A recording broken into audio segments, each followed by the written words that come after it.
전도서 첫 번째 시간입니다. 오늘 말씀은 전도서 서론입니다.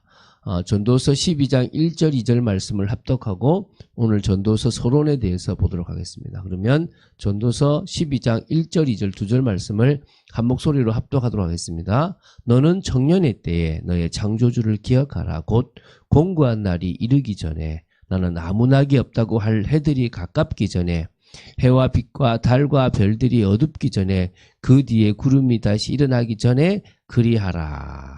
아멘. 전도서의 결론이라고 말할 수 있는 중요한 말씀입니다. 결국은 뭡니까?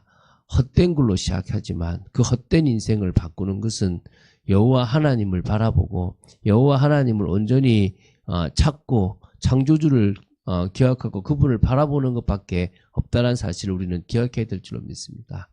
전도서를 보려고 하면 사실은 제가 처음에 신앙생활 할 때는 참 솔로몬이라는 인물이 대단하게 보였는데 성경을 볼수록 어떤 의미에서 그 대단한 인물이 또 그런 부와 명예와 권력을 짐으로 말미암아 교만에 빠져서 우상 숭배까지 해버리는 어리석은 왕이 되었고 그것 때문에 사실은 나라를 두토막 이렇게 내어버리는 그런 참 이렇게 참 진짜 멍청하다라고 할 만한 일들을 또 하나님 앞에서 악하다고 할 만한 일들을 해버렸죠.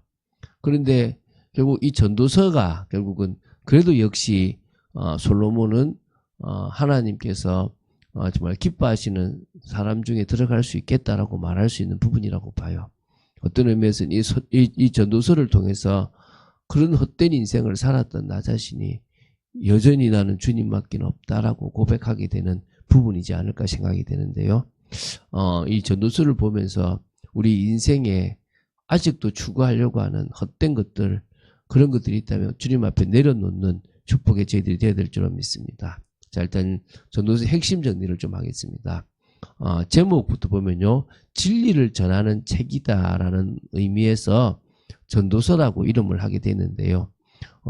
공적 권위를 지니고 회중에서 강론하는 자, 즉 설교자를 뜻하는 히브리어가 이제 코헬레트입니다.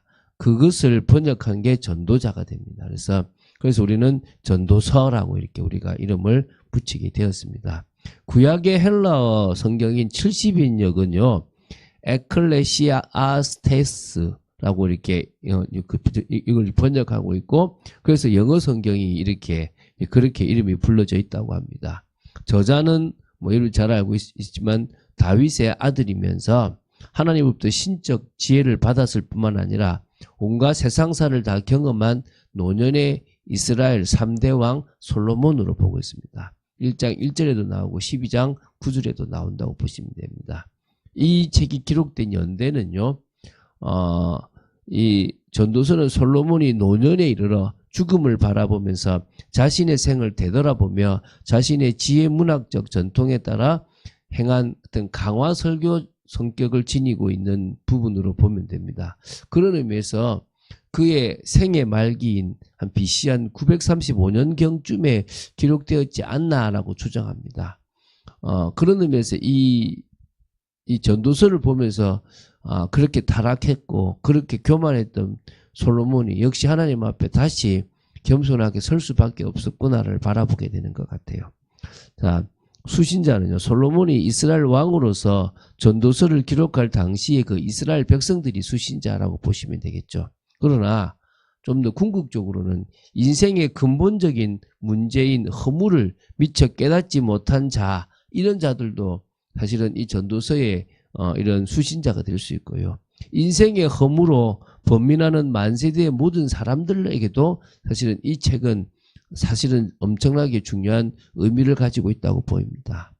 내용은 그렇습니다. 해 아래 인생의 근원적인 문제가 바로 이 허무잖아요. 그래서 인생의 절대 허무 그리고 또 이것을 극복하는 부분들 그래서 해 아래 인생에서의 최선의 삶의 자세들이 무엇인지를 교훈합니다.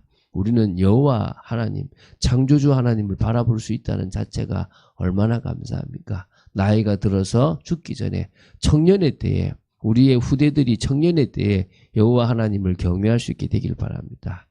자, 이제 전도서에 대한 기본 이해를 하겠습니다. 전도서는 계속 말씀드리지만 이 땅에서 살아가는 인간이라면 그 누구도 피할 수 없는 이 허무라고 하는 그런 인생의 가장 근원적이고 궁극적인 문제를 다루고 있어요. 아, 허무한 인생이구나. 아무 쓸모없는 인생이구나 라고 하는 부분입니다. 또 그것을 어떻게 극복할 것인가를 논하는 책입니다.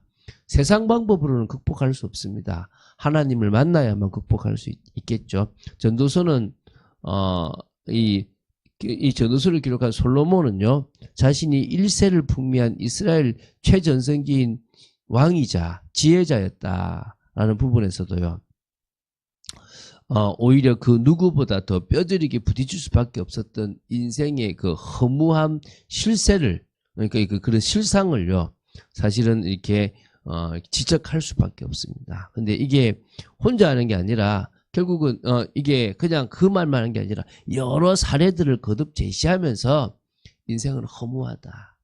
아무것도 아닌 인생이다. 결국은 안 태어나는 게 더 나은 인생과 같다라고 얘기할 정도가 됐죠. 그러면서 이 솔로몬이 뭘 강조하냐면 해 아래의 인생을 강조해요.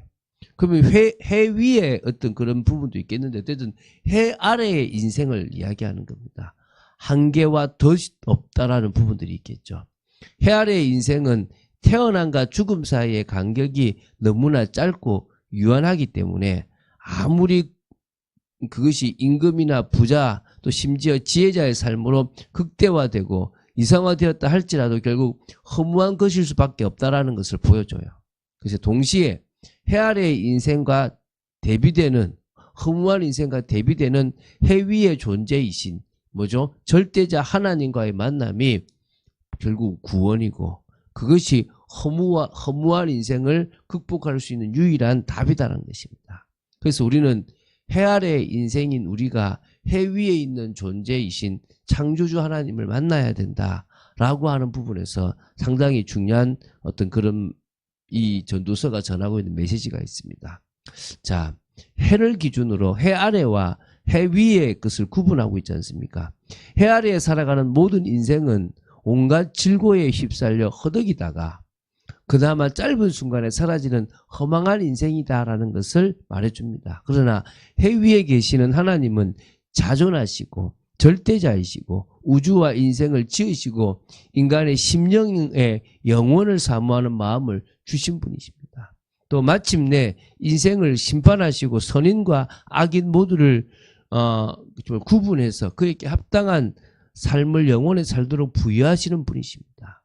그렇기 때문에 불완전하고 연약한 인생이 이 만들어내는 그런 도피적 상상이나 온갖 허황된 소원이 아니라 해 위에 존재하시는 하나님이 직접 택하사 세우시고 인치시며 감동하신 이 영혼들을 향한 이 구원의 은혜들을 사실은 우리가 진리로 보고 그 진리를 우리가 바로 깨달아야 될 줄로 믿습니다.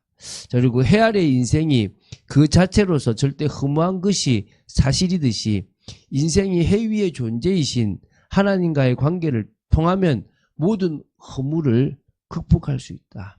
영원히 새로운 삶을 누리게 될 수 있다.